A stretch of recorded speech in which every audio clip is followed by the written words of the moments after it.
Iran కొత్త supreme leader Mustafa Ali Khamenei ఆరోగ్య పరిస్థితి ఏంటి? ఆయన కోమాలో ఉన్నారా? అంతర్జాతీయ మీడియాలో వరుస కథనాలు వస్తున్నాయి. ఫిబ్రవరి 28 నాటి దాడిలో తీవ్రంగా గాయపడ్డారు అయతుల్లా ముస్తఫా. ఓ కాలు కూడా కోల్పోయారని, పొత్తి కడుపు లివర్ తీవ్రంగా దెబ్బతిన్నట్టు ప్రచారం జరుగుతుంది. ప్రస్తుతం కోమాలో ఉన్నట్లు కూడా ది సన్ అనే అంతర్జాతీయ వార్తా సంస్థ కథనాన్ని ప్రచురించింది. కోమాల నుంచి కోలుకోవడం కష్టమంటూ కూడా పుకార్లు వస్తున్నాయి. టెహ్రాన్ సిన్హా యూనివర్సిటీ ఆసుపత్రిలోని ఐసీయూలో చికిత్స పొందుతున్నారంటూ ప్రచారం జరుగుతోంది. టెహ్రాన్ సినా యూనివర్సిటీ ఆసుపత్రి ప్రాంగణంలో గుట్టుగా ప్రస్తుతం ట్రీట్మెంట్ తీసుకుంటున్నట్టుగా కూడా సమాచారం అందుతోంది. తన తండ్రి ఇరాన్ మాజీ సుప్రీం నేత అయతుల్లా అలీ ఖమేనీ అంతమొందించిన తర్వాత అదే దాడిలో ముస్తఫా అలీ ఖమేనీ కూడా తీవ్రంగా గాయపడ్డట్టు ఇప్పటికే వార్తలు వచ్చిన సంగతి తెలిసిందే. ఆ కాంపౌండ్పై జరిగిన దాడిలో ముస్తఫా త్రుటిలో తప్పించుకున్నట్టుగా తెలుస్తోంది. కానీ తీవ్రంగా గాయపడ్డట్టు సమాచారం. ఒక కాలు కూడా కోల్పోయినట్టు తెలుస్తోంది. అంతర్జాతీయ మీడియా సంస్థలు ఇప్పుడు ఇవే వార్తా కథనాలను హైలైట్ చేస్తున్న పరిస్థితి కనబడతా ఉంది. ఇరాన్ సుప్రీం లీడర్, ఇరాన్ కొత్త శక్తి ముస్తఫా ఖమేనీ తన తొలి ప్రకటన చేశారు. గల్ఫ్ దేశాల్లోని అమెరికా స్థావరాలపై దాడులు చేస్తూనే ఉంటామని, వాటిని మూసివేయాలంటూ వార్నింగ్ ఇచ్చారు. తన శత్రువులపై ఒత్తిడి పెంచడానికి హర్మూజ్ జలసంధిని కూడా మూసి ఉంచాలంటూ సూచించారు.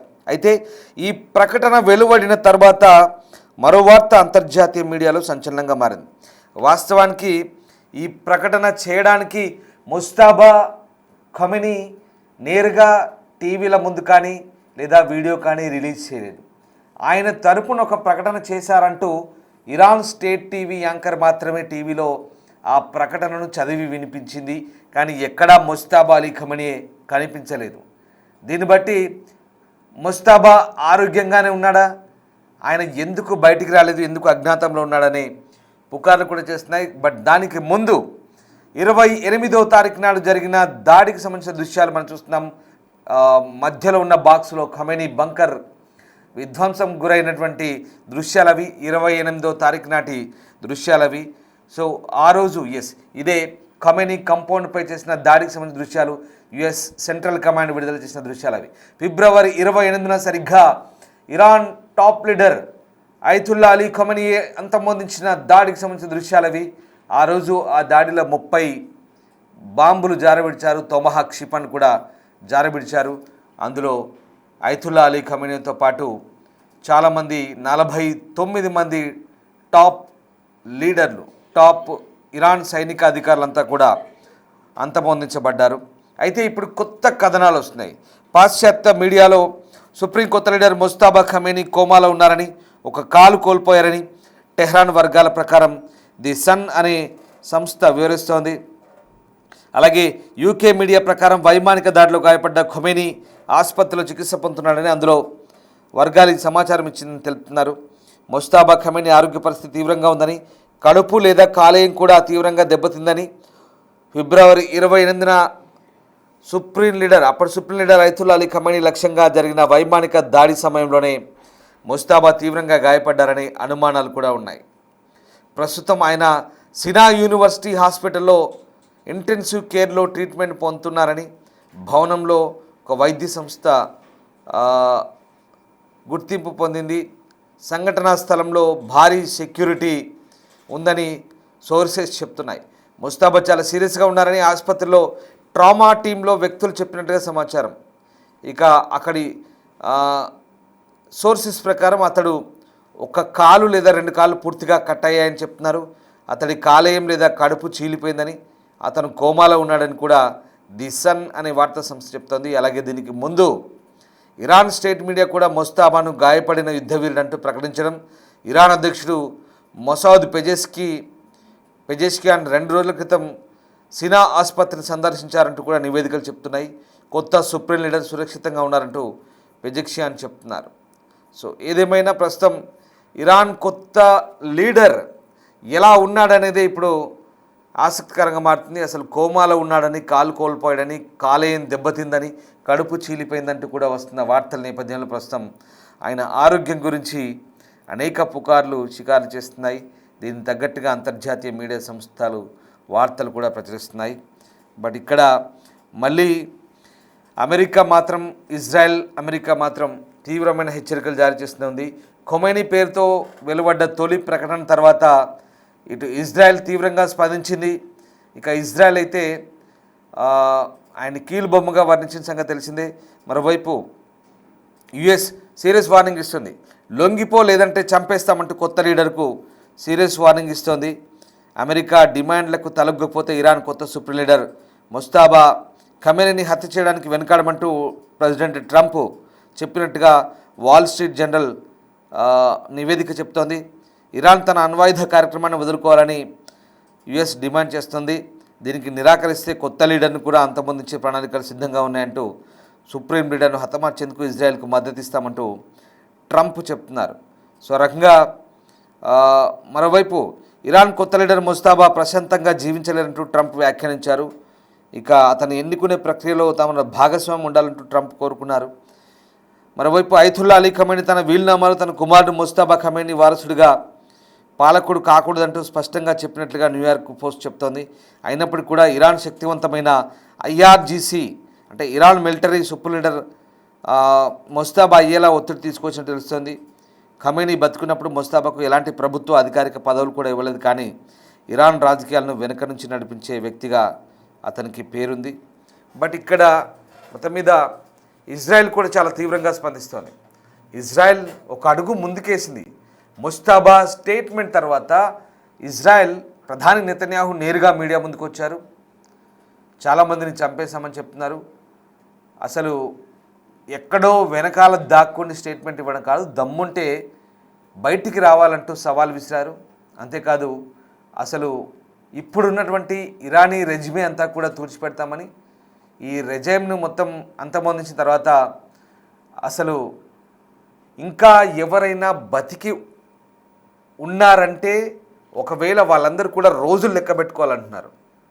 వీళ్ళందరి ప్రాణాలకు గ్యారంటీ ఇవ్వలేమంటూ చాలా సెటరికల్గా బెంజమిన్ నెతన్యాహు చెప్తున్నారు. ఇంకో మాట కూడా అన్నారు, ఒకవేళ వీళ్ళ ప్రాణాలకు వీళ్ళ శరీరాలకు ఇన్సూరెన్స్ కూడా చేసుకుంటే అది దండగా అని చెప్పారు. ఆ ఇన్సూరెన్స్ కూడా పనికి రాకుండా పోతుందంటూ చాలా వ్యంగ్యంగా వ్యాఖ్యానించడం చూస్తుంటే ఖచ్చితంగా అమెరికా ఇజ్రాయెల్ ఎన్ని రోజులైనా సరే వీళ్ళని వదిలిపెట్టే ప్రసక్తే లేదు. యుద్ధం కంటిన్యూ అవుతుందని చెప్పినట్టుగా మనకు అర్థమవుతుంది. ఇరాన్ కూడా అదే పంతాన్ని ఎంచుకుంది. వాళ్ళ దగ్గర ఉంటే ఆయుధ సంపత్తి ఇంకా చాలా పెద్ద ఎత్తున నిల్వలున్నాయి. అవన్నీ కూడా దాడులు కొనసాగుతూనే ఉంటాయి. ఎన్ని నెలలైనా సరే తాము యుద్ధం చేస్తామంటూ ఇరాన్ చెప్తుంది. సో ఇదంతా ఒక ఎత్తు అయితే అసలు ముస్తాబా అలీ ఖమేనీ 28వ తారీఖున జరిగిన దాడిలో తీవ్రంగా గాయపడ్డారు. ఇప్పటికీ అతని కాలు 2 తీసేశారు. అతని లివర్ పాడైంది, పూర్తిగా కోమాలో ఉన్నాడు, వెంటిలేటర్ మీద ఉన్నాడు. టెహ్రాన్ సినా యూనివర్సిటీ ఆసుపత్రిలో ప్రస్తుతం చికిత్స పొందుతున్నారు. 2 రోజుల క్రితం ఇరాన్ ప్రెసిడెంట్ పెజెష్కియాన్ కూడా అక్కడికి వెళ్ళి వచ్చారంటూ అక్కడి నుంచి వస్తున్న సోర్సెస్ ప్రకారం కొన్ని ది సన్ అనే ఒక మీడియా సంస్థ, అలాగే కొన్ని ఇరాన్ సోర్సెస్, అలాగే ఇరాన్ స్టేట్ టీవీ స్వయంగా గాయపడిన యుద్ధ వీరుడు అంటూ ప్రకటించడం, ఇవన్నీ కూడా దీనికి బలం చేకూరుస్తున్నాయి. వాస్తవానికి మొదటి నుంచి కూడా ఇదే వాదనలు, ఇదే పుకార్లు వస్తున్నాయి. పుకార్లు కావు, నిజమనే వార్తలు కూడా తెలుస్తోంది.